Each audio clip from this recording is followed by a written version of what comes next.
My new book, Pillars for Life, A Guide to Spiritual Ethics and Practice, is now out and available for you to read and purchase. You can check out our website, willowhealing.org, to find a link, or you can find it on Amazon. We look forward to getting your feedback, and if you love it, please leave a review and share with your friends.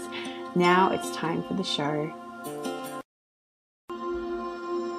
Welcome to Willow Healing Matters, the podcast. We are so excited to have you joining us on this journey where we explore different ways to empower your soul, whether it's healing in your kitchen or all the way up in the corporate world. Come with us as we look into different ways to heal your mind, body, and soul. Hey everyone, it's Catherine Cristani from Willow Healing Matters, and today I am joined with the lovely Ludovica Colella. She is a cognitive behavioral therapist and confidence coach who specializes in helping women break free from people-pleasing, set boundaries without guilt, and reclaim their voice. Ludovica offers one-on-one therapy, online courses, and inspiring content across her platforms. Her work empowers women to rewrite their stories that they've been told about being good and start living in alignment with their true needs and values. So a big welcome to the show, Ludovica, and thank you so much for spending your morning with me. Thank you. Thank you for having me. So what inspired you when I was reading that? I so resonate with everything that you do, but what inspired you to start helping people, especially women, step out of that good girl, nice girl syndrome?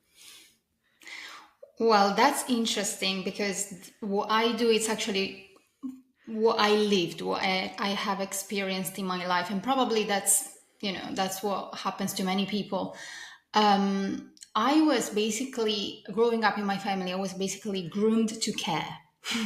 Okay, so my mom unfortunately has been always very ill mentally and physically. So I kind of learned to take care of other people's needs very early on, to be careful to their changes in moods, to sometimes walk around the eggshells in the house and moderate my behavior around other people. So I had to be careful, basically, to the person I was being in that particular moment, in any given time, really. And plus, my father was really young when he had me. He was 24 years old. He was at university, was studying psychology.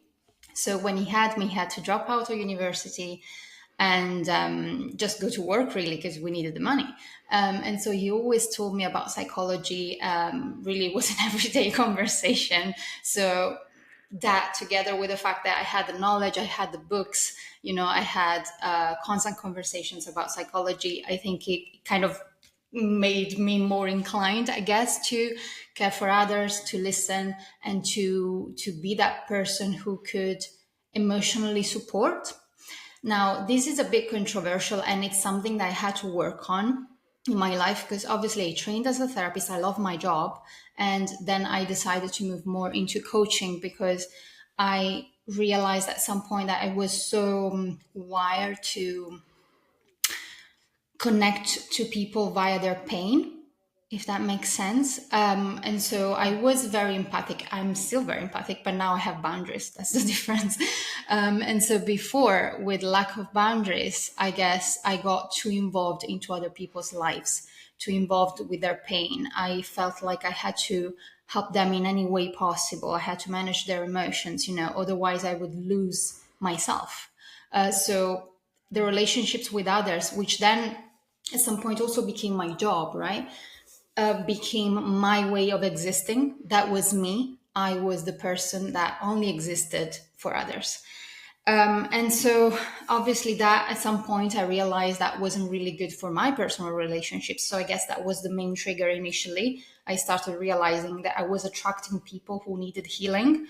And unfortunately, that didn't really work out in a good way when it comes to having solid, stable, long-term relationships, because it was more of an emotional labor that I was doing. And so that basically coincided with my training. And then I went to therapy myself. And I guess I started dismantling some of the beliefs and the patterns that I had. And then I realized that today there are so many women who fortunately are doing the same. So we are not anymore in an era where people don't know what's happening to them and they're still stuck on their stereotypes. We're changing today, and so I guess it's a powerful time to make that shift, even more prominent. And so I want to be part of that change. I guess that's why I do what I do.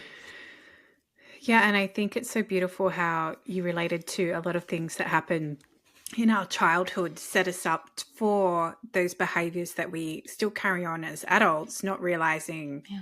how impactful such a little act when you were younger can carry through and keep allowing you to be the people pleaser or to make sure everyone else is okay. And like you said, forgetting that you're okay, because so often, especially as being a mum myself, you make sure that your child's okay and your partner's okay, but then by the time you sit down for dinner, it's cold.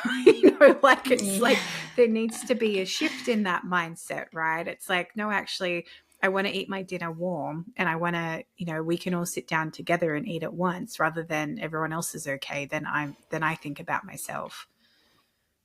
Yeah, that's absolutely true.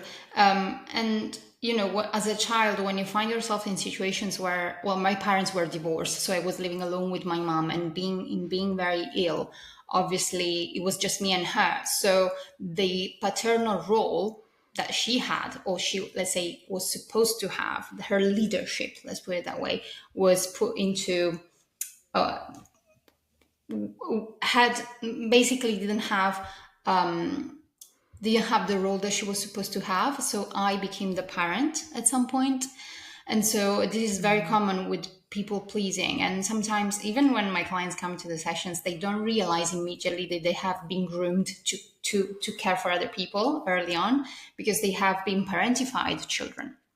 And so as a child, you are supposed to be taken care of. People are supposed to think about your needs. People are supposed to teach you about emotion regulation, but that doesn't happen. So there are no boundaries, right? So that's when we start learning that boundaries are, if you set a boundaries, I mean, a child doesn't set a boundary, but if you set a boundary in that case, then you will lose your connection with your parent and your survival depends on your parent. So there is too much cognitive dissonance there and you don't manage to realize what's happening early on. And if no one teaches you how to regulate your emotions, then later on in life, anxiety, feelings of guilt or anger are they all feel the same. They all feel like an emotion, like an overwhelmed emotion, an overwhelming emotion.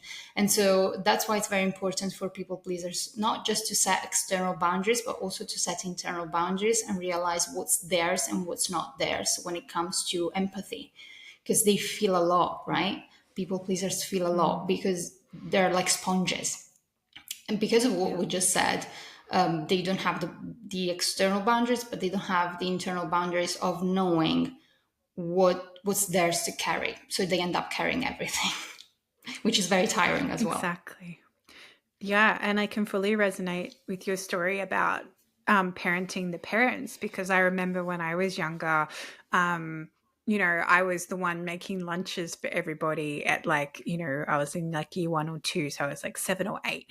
And I Yeah. remember making sure that my mum had a coffee because I didn't like being late, but my mum is just one of those people that runs late and that's her thing. But I didn't like being late for school. So I made sure I Sure. did everything that she could get out the door on time.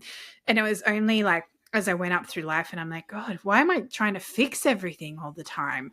And I realized even my first marriage, I got into that, that habit of fixing, like I had to fix everything, even if it wasn't mine to fix, and you always run in to be the savior when you don't need to be the savior. And you get stuck in those patterns. And then, like you said, the internal and external boundaries become an issue because you're taking on everyone's stuff like it's your own and treating it that you have to fix it and you have to do something with it when it's actually sometimes just their journey. And sometimes the best thing you can do is Yeah. not respond. Yeah, definitely. And sometimes I use this concept to reframe helping people because people pleasers also feel like being there for others and helping people, it's their identity. And that becomes problematic because when you identify with a behavior that it's actually a survival strategy, then if it's a lot harder to just stop engaging in that behavior. And Yeah. Yeah, so it's really important to reframe the idea of helping, because if I fix everything, if I wear the mask of the hero, of the savior, and I want to fix everything and help other people all the time, am I really empowering them, or am I actually Mm. disempowering them because I'm doing things for them, so I don't put them in a position of having to deal with their problems, and so that they can improve and they can learn how to do things, right? So that's also, and also we I learned that in therapy, for example, in therapy training, that's the first thing they teach you. You cannot do the work for the client. It needs to be a 50-50 thing. Yeah, definitely. And, when you try and step in and do all the work, you just stay in that victim, the carpe diem victim triangle because you're trying to make yourself the savior. And, so often in movies these days, we get told, like, oh, the hero's going to come and save the person, and it's like, actually, no, like that's keeping you in your victim mindset, like you said, because you're helping too much and you're doing all the work for them. Whereas when you step into the empowerment triangle and you're doing that, supporting and challenging, that is truly when a person can create the life that they want and step out of those belief systems that they've been in for so long, because they're suddenly doing all the work themselves, even if you're guiding them and holding that space as their therapist or their healer or whatever it might be.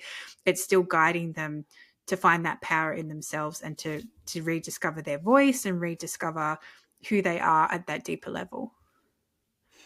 Yeah, and that's exactly what I meant as well when I said I couldn't just relate to people anymore via their pain body, Mm. because that's what happens, right? You get very empathic with these people, you feel their pain, and then what happens when that comes into play? Every emotion comes with an urge, and when it comes to other people's emotions, obviously what can you do if not fixing them, right? It's something still external, so you have to do something, so that puts you into the action mode.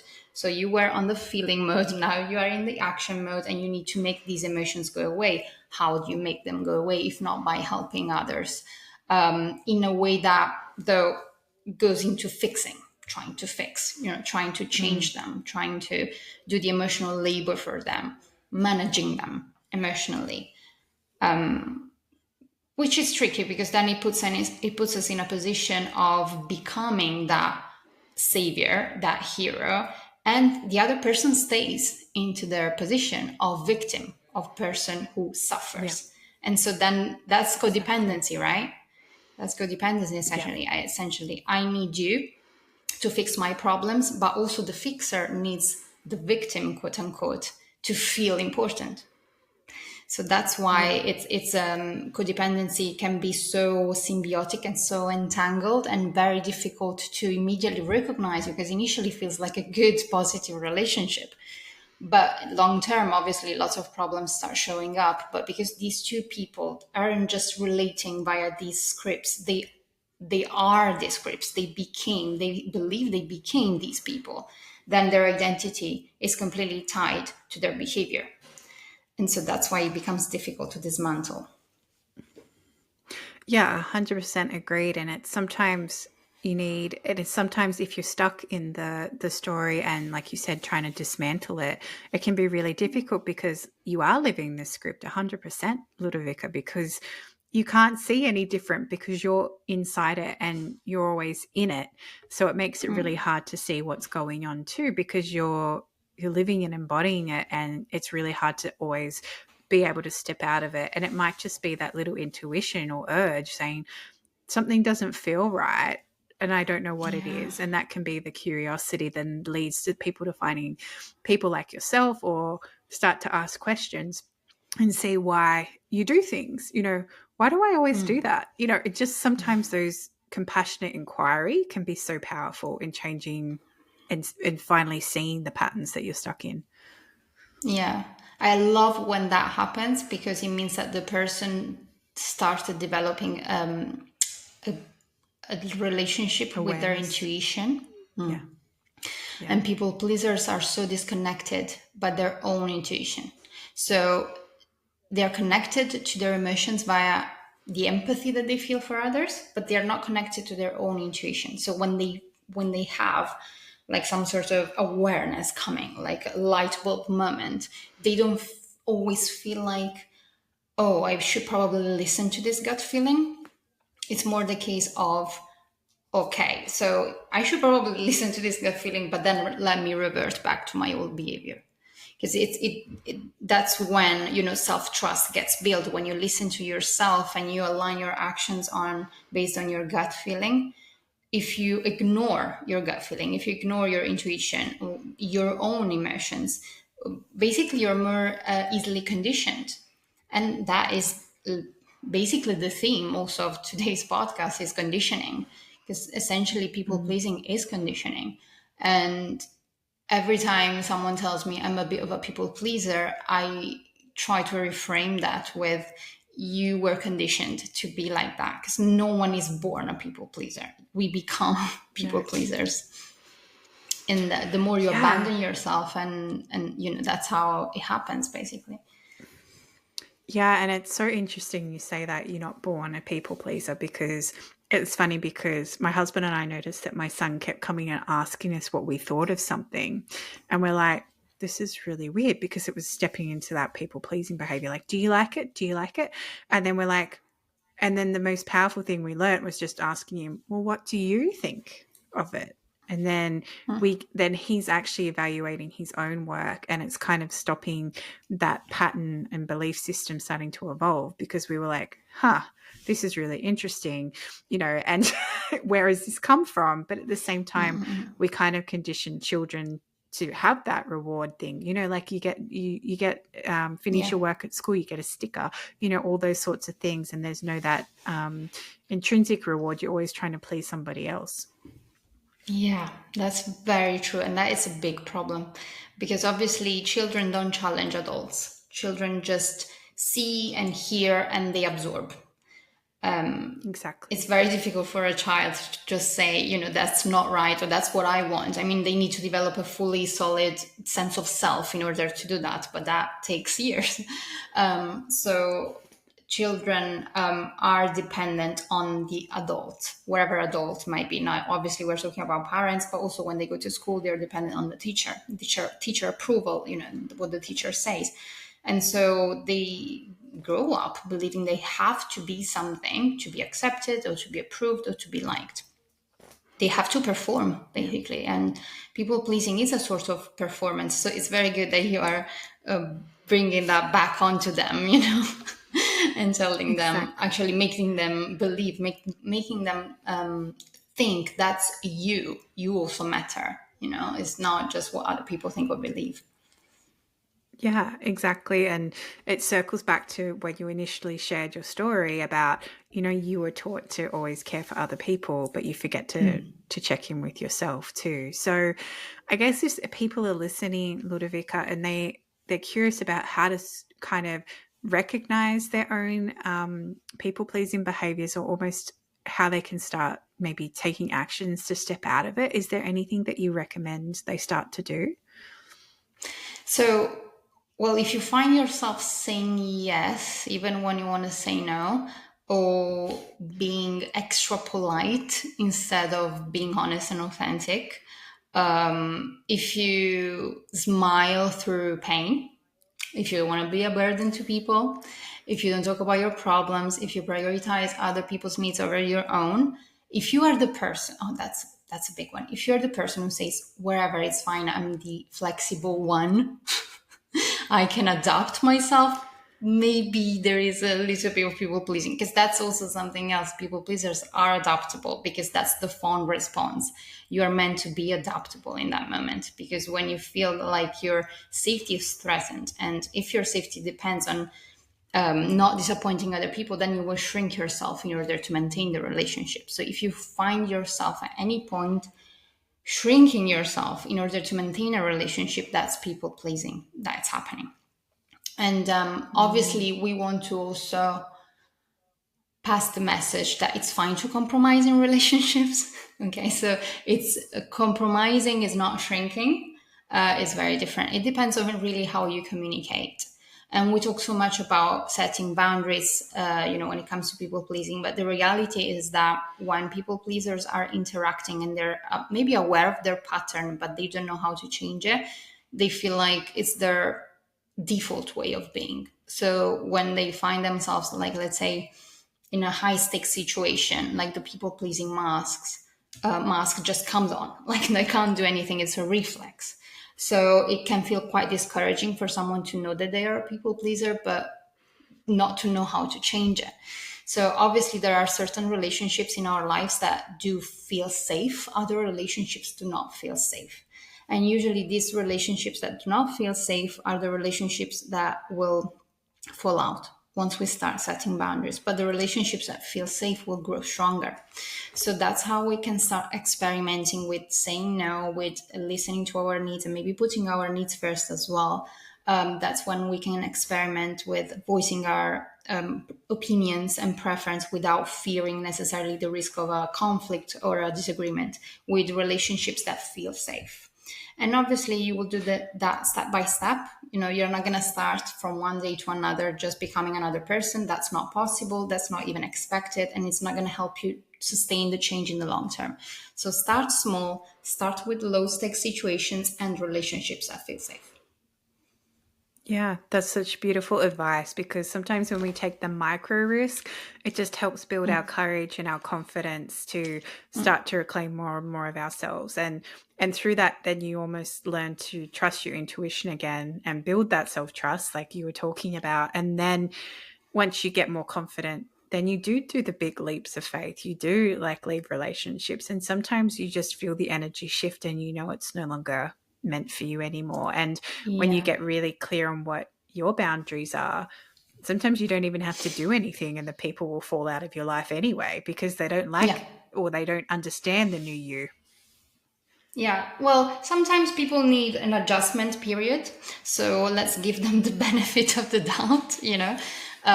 It's also, it's also normal to be a bit taken back when you see someone changing, and like you don't know what's Mm, going on, and you need time to assess.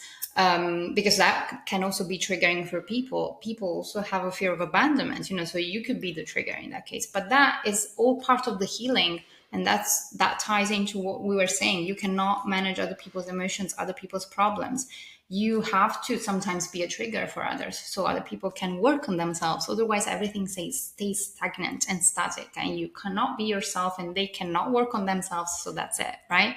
So there's no evolution in the relationship. yeah. Yeah, That's such a I love that point too, because you know sometimes you do need to trigger other people. And it's yeah, funny because my coach said if we were better friends to each other we wouldn't need coaches, because he would be supporting and challenging other people and yeah, causing them to grow. And but that's why we hold these spaces for people to come to so they can express themselves and help them talk through what's happening and start to shift on that greater energetic level and learning, oh, okay, this is who I am when I'm not putting that people pleaser mask on.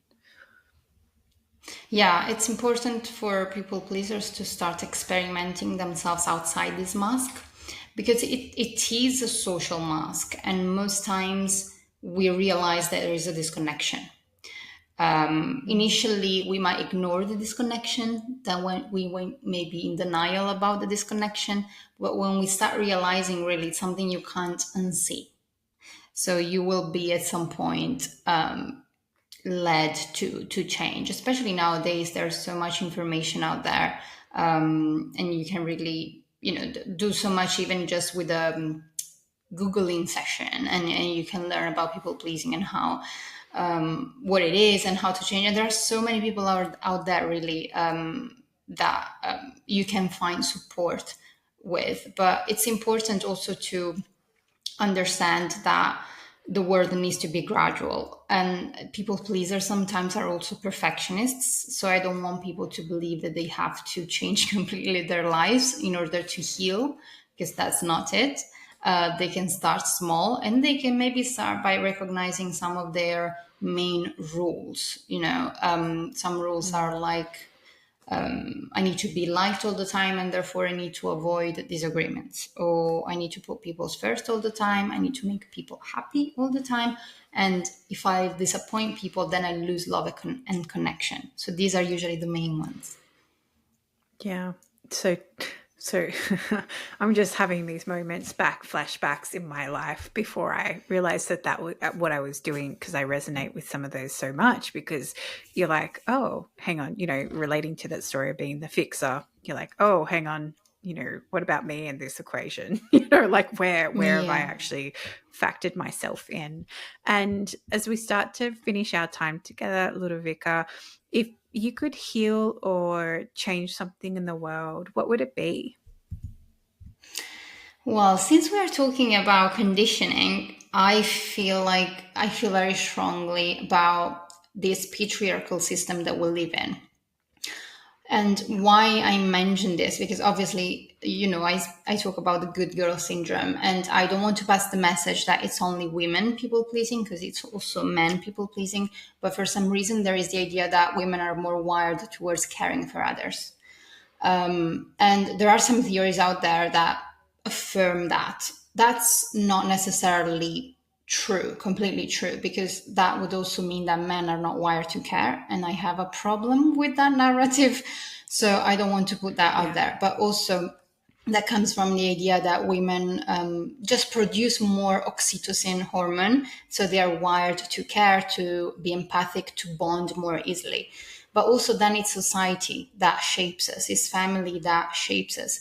So these kind of stereotypical roles are then reinforced or discouraged by society. Like men cannot show emotions. Women can and should also manage their emotions and other people's emotions. So then you end up being basically you end up in these two different categories, and the Yeah.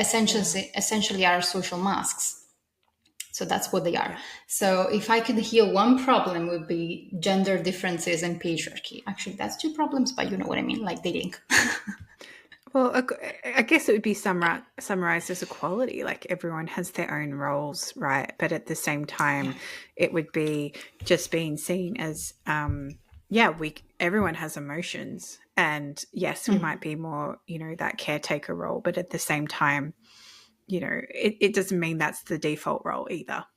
So it's just, Yeah. yeah, I understand what you mean. Yeah, Yeah, I mean, it's a predisposition, and it's also a role that has been taken up out of necessity because in the centuries and in the if we go back in time. But it's not biological destiny. You don't have to take care of other yeah, people's emotions. And we are talking here about parenting, which is a specific situation.